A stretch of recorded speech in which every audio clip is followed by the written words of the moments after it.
Dajahao everyone. Hi everyone, my name is Akio Morida-sung and I'm the poet that engineer design. Since the inception of smartphones, digital photography has empowered many creatives to build brands and produce stellar work on social media and offline. This has allowed it to thrive, but has also deprived analog photography. So what's analog photography? Analog photography is another terminology for film photography. Today, our entrepreneur will be giving us an insight and telling us his story of how he came to China in 2017 and built a brand called Reflex. Reflex is a brand that focuses on giving the power back to film lovers, photographers, and creatives to produce analog photography, classic photography, might I say. So we're giving air to the voice to an entrepreneur and hope you like the show.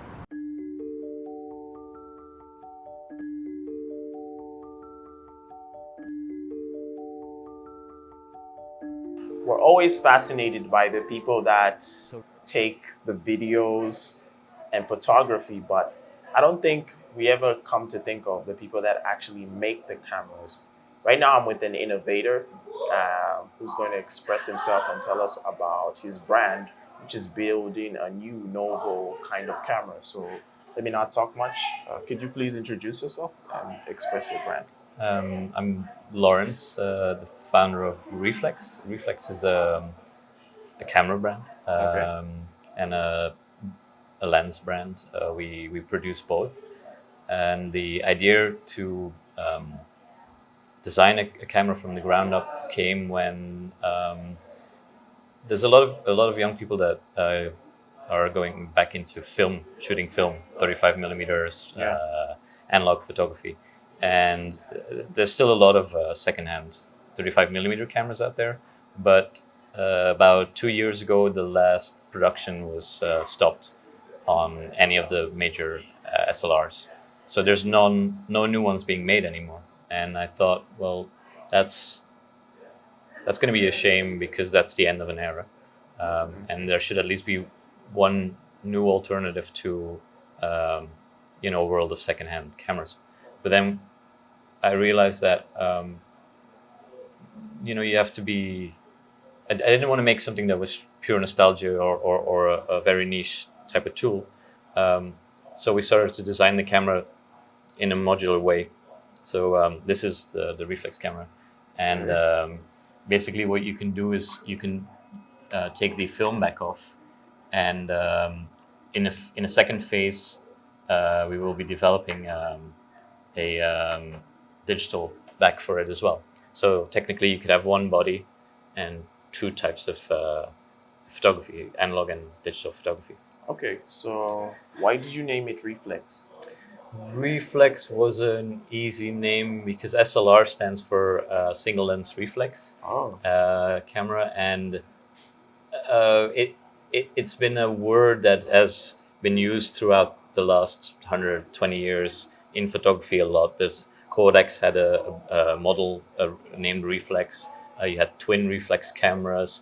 Reflex is a reoccurring word that subconsciously rings a bell with pretty much every photographer. Okay. So what inspired the idea for this brand? As I said, I think it started with my other business is I run a large photography community that's been we've published books and we featured new photographers for the past 10 years. It's something that started on Tumblr, then went into Facebook, then went into Instagram, and we have had more than 1 million followers at some point across platforms. And now our Instagram is still a very active part of the project, and we realized that maybe 80%, 90% of the content that we were posting, if you look at our demographic, they're all people from sort of in their mid-teens to mid-30s. And 80-90% of the content is still shot on film. So that meant that there was a resurgence or a new life being given to film photography where the industry was pulling out in terms of products. So we figured we should come up with an alternative. And then it was a fun thing to try and design. Okay.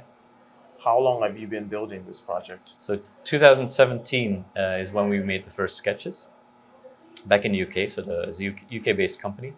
And then we ran a Kickstarter in 2018, and successful Kickstarter. And then the idea was to deliver within 9 months. So I came here to Shenzhen for manufacturing.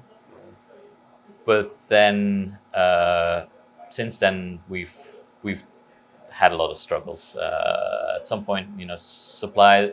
One of the parts that we didn't want to produce ourselves was a shutter, which is a very complex part of the mechanical part of the camera. And we started the campaign based on the fact that that shutter unit was still available. By the time a year later, we went into sort of DFM, design for manufacturing. That unit was off the shelf, and since there's only 2 manufacturers left of shutters, the only thing we can do is a custom shutter, and that would cost us, at that point, it would have cost us way too much to even produce the camera for the amount that we were looking for. So we had to create our own shutter, start testing it. It took us another 4 months. Then we needed to make sure that we still had funding to make sure that we can actually. The Kickstarter was enough to produce maybe 500 cameras, but we needed to make sure that we wanted to produce like 1,000 minimum or 2,500 to get the economy of scales down, to start making a little bit of profit and have an actual company instead of just producing some cameras and then stopping. So we had to develop and manufacture our own shutter unit. Then we had to find new investors, and then Corona hit. So we're a year over. Okay. And it's been tough. It's been a roller coaster. Yeah, it's been a roller coaster.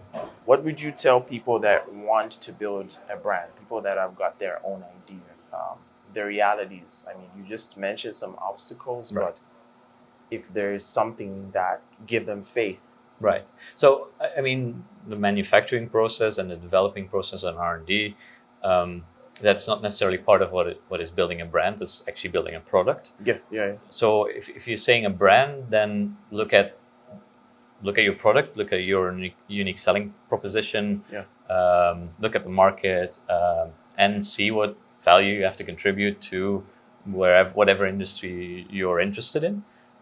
Do something that you like, or something that completely intrigues you because you think you found something very unique. Okay. You can come into there's many people that saw something missing and came up with an idea and solving a problem. Found exactly, or just realized that there was no product that actually covered the problem, the needs of the consumer. Exactly. So that's a good way to come into it. In this case, my background is filmmaking. I've repaired cameras when I moved to London first, and then sold them on the market. So I work as a photographer. So with me, it's definitely more. It's part of my my universe. So either I would say see something that is an opportunity and come up with a good idea and then brand it and then create a brand around it, or have an idea and make sure that everything fits, what you wanted to do, and that you have a strong base and an identity and a product that is unique in its own ways. Okay, so for filmmakers and dreamers in Africa, what would you tell them? Like anything inspirational that you'd love to kick out? So when I started studying film over 20 years ago, film was something that was actually not easy to practice because it was very expensive. And it made it a almost elitist medium. And then in the space of 10, 15 years, that whole market sort of collapsed, and the playing field was leveled, and young filmmakers could use entry-level cameras that would produce images that would, for the first time, be at the same. If they had the right talent or vision at the same level of filmmakers that used to spend a lot of money or have to spend a lot of money. So I guess what I want to say is that there's no better time than now to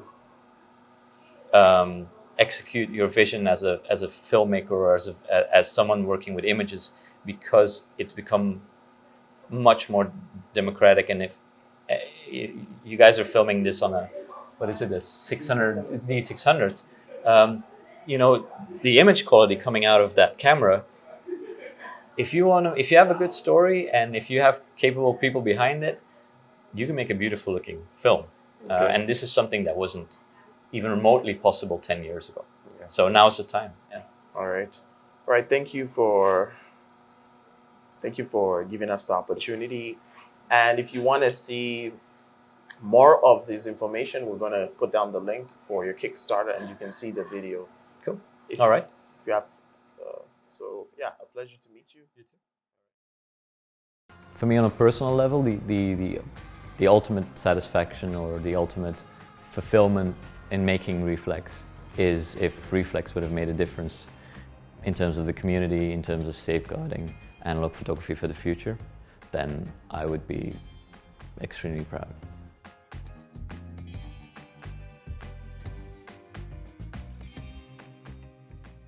I'd like you to subscribe to my videos and keep watching for the next kinds of videos that are going to come up that are going to be creative, innovative, you know.